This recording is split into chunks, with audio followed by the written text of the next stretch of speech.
ഇന്നലെ രാത്രി അമ്മ ഇവിടെ വന്നിരുന്നു. അല്ല, ഞാൻ അമ്മയോട് എന്തെങ്കിലും പറഞ്ഞായിരുന്നു? ചോദിച്ചു കേട്ടില്ലേ ഞാൻ എന്തെങ്കിലും പറഞ്ഞായിരുന്നോന്ന്? നീ എന്തൊക്കെ പറഞ്ഞെന്ന് നിനക്കറിയില്ലേ? ഓ, അപ്പൊ ഞാൻ സംശയിച്ച പോലെ തന്നെ. ഞാനിപ്പോ രഹസ്യങ്ങളില്ലാത്തവനായി മാറിയല്ലേ? അല്ല, ഇനിയിപ്പോ എന്താ ചെയ്യാൻ പോന്നെ? ഇതുവരെ ഞാൻ ആരോടും ഒന്നും പറഞ്ഞിട്ടില്ല. പക്ഷേ ഇനി പറയും.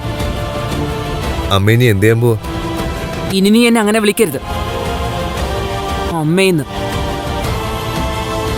അതിനുള്ള അർഹത നിനക്കില്ല. നിന്റെ കൂടെ എല്ലാത്തിനും കൂട്ടുനിന്നെന്റെ ശിക്ഷയാ എനിക്ക് കിട്ടിയത്. ഇനിയില്ല. ഞാനിപ്പോ എന്താ വേണ്ട? എനിക്കൊന്നും വേണ്ട. ചോദിച്ചാലും തിരിച്ചു തരാൻ നിനക്ക് പറ്റില്ലല്ലോ. നിന്നെ ഞാൻ വെറുതെ വിടില്ല. ഇന്നലെ നീ പറഞ്ഞത് മുഴുവൻ ഞാൻ പറയേണ്ടവരോട് പറഞ്ഞിരിക്കും.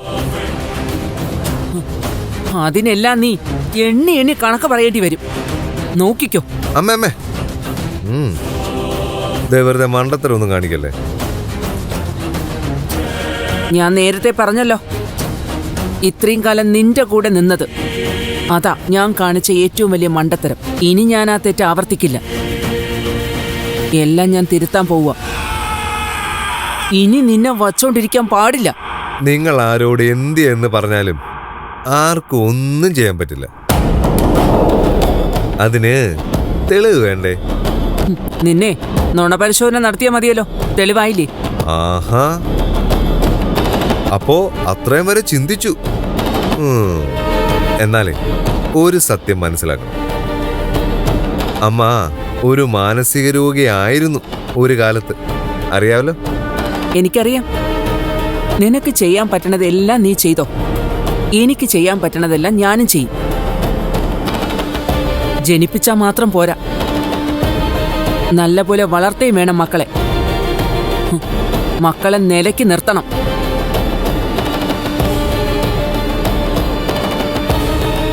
അത് അമ്മമാരുടെ ചുമതലയാ. ഞാനതങ്ങ് ചെയ്യാൻ പോവുക. തീരുമാനിച്ചു.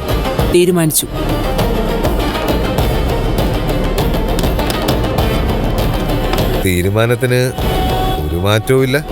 ഇല്ല. ഞാനും അമ്മയുടെ മകനാ. നീ മകനല്ല, നീ ശത്രുവാ. എന്റെ മാത്രമല്ല, പലരുടെയും ശത്രു. നീ നശിക്കണം. അങ്ങനൊന്നും പറയല്ലേ അമ്മേ. ഞാനൊരു പാവല്ലേ.